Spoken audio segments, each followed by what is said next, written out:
I'm Steve Denning. I'm a professional musician and music instructor. This is my studio, and these are my students.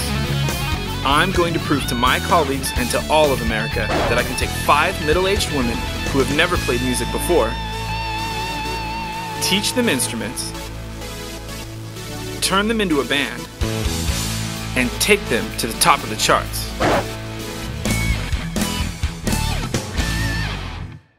I'm Steve Denning, and for about 12 years I've been a full-time professional musician and music teacher. I've played with some huge acts, I've played with some small acts that nobody knows. Touring when you have a wife and a kid is, it's rough. So I prefer to mostly do studio recordings around LA and Orange County. I guess my first teaching gig was teaching martial arts when I was 14. Started teaching music when I was 18 or 19. I've always loved to see that light go on when a student finally gets a concept that they're trying to learn. In fact, loving learning and loving teaching led me to pursue a physics degree that I got from UC Irvine.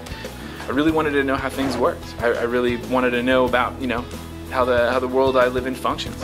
Learning all those hardcore analytical skills really helped me to become a better artist. I spent a lot of time teaching people with some disabilities at the McNichols Learning Center, which is like the National Dyslexia Foundation. It gave me an opportunity to learn how to better my craft as a teacher and to work with people that had special circumstances where they needed extra help. And also it allowed me to kind of give back to the community as well. You know what I mean? To be able to help people that needed special attention. I would say about 80% of my students are, under the age of 16 or 17, and that's great. I love working with kids. They're fantastic. But adults are always troublesome. They're used to being really successful. They're used to being, on top of things. And when it comes to playing music, and they've never done that before, they're bad at it. But actually getting them to come together and form an actual band where they're writing songs and learning to actually perform on stage together, that's much more challenging than playing along with songs that they enjoy. All right, I'm real excited. We're going on into the studio. The whole band is going to be meeting for the first time. It's going to be really cool. My colleagues think I'm crazy, but I've decided to take on the biggest challenge of my career and teach 5 middle-aged women how to play instruments, create a band, and take them to the top of the charts. Joey and Jamie tend to drive me a little bit crazy. Erica, that girl's a pistol and a firecracker. So I'm not sure how I feel about being in a band with them. She has a really tough exterior, and she throws a lot of attitude at everyone. And I mean everyone. Do you see? In real life, like deep down, she's a really sweet lady. I can't stand stupid people. That's what's going to drive me the most crazy, is if they act like idiots. I just don't want to be there wasting time. She just tries to project that to people. Don't mind me, I'm not going to hit you. Lived in Huntington Beach in Southern California my whole life up until the time I graduated high school at 17. Finished cosmetology school, went straight into working. I've been doing it ever since. She's the kind of person that's been searching for something her whole life, and I don't think she knew what that was. So when I was married, I had to be the trophy wife. That was the period of my life where I was constantly in the gym. I looked really good and could have sworn that it was all for me. And now I know that that is not the truth. The truth was I felt like I had to look like that in order to keep my first husband around. I got remarried a few years back to a really wonderful, wonderful man. And that's when you know true healing has happened. When you are happy and content with somebody that is the complete opposite of who you were with before. Oh my gosh, I can't believe this is like something I never imagined would ever happen to me. Joey's fantastic. She's been studying with me a little bit longer than the other girls. I was born in Michigan. There were 5 of us that were same mom and dad. Well, when I was 11, he broke his leg in 2 places, and that was the downfall because he lost his job. We had to go on welfare. There was 5 of us kids. He went down to the local pub and he got a job bartending on crutches. That's where he met this other woman. My dad left us when I was 12.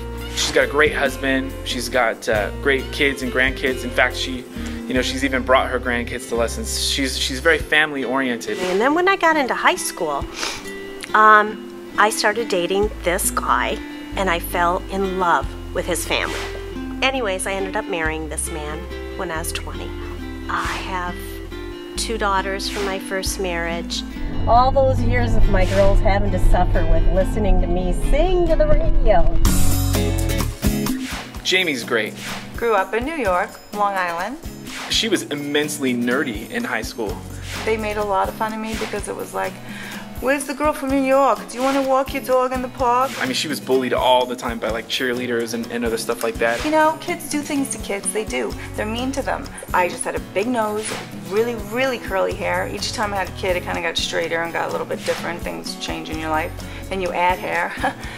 But, you know, that's because you lose it as you get older. She's never afraid to say exactly what she's thinking at all times. Inspiration of my breast implants, because you know what? She would just walk by and she just thought who she was, and I just wanted to have her butt. I wanted to have her little boobies, and I didn't. I remember years later when I saw her after I had my kids, she was like, oh my gosh, I can't believe that's your 3 kids. Look how good you look. And I'm like, huh, huh, huh. She's like, I only had 1. And now she's all, that was her punishment for being so mean in high school. And I think she's finally at this point in her life with, you know, her marriage and her kids and her career, she's hit her stride. I'm a manicurist, learned to do that when I was 20. I didn't do it because I wanted to do it for a living. I did it because I wanted to just learn to do my nails.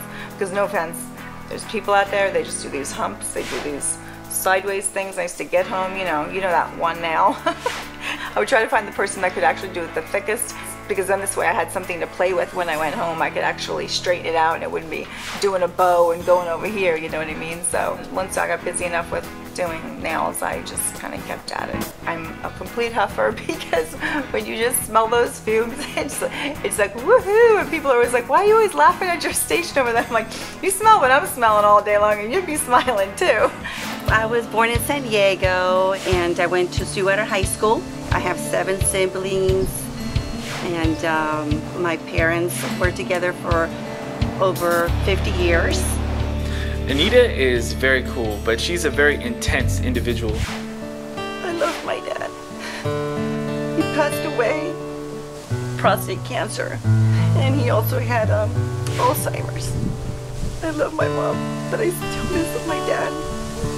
I was trying to teach her the names of the strings on the bass guitar, and she came up with remembering them based on one string being named after her father and one her husband and God, and she's a very intense and passionate individual. My dad was very strict. That's why I was never involved with anything in school or whatnot.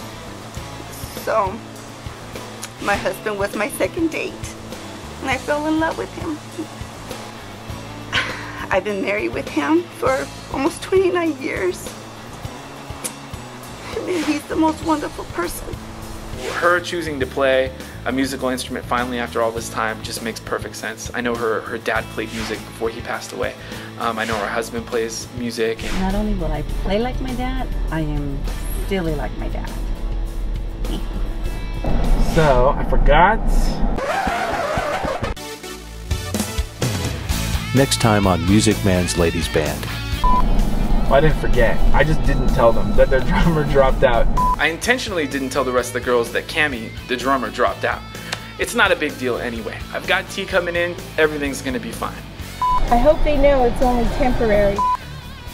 My kids get really mad at me because I'm like, I have no fear of dying.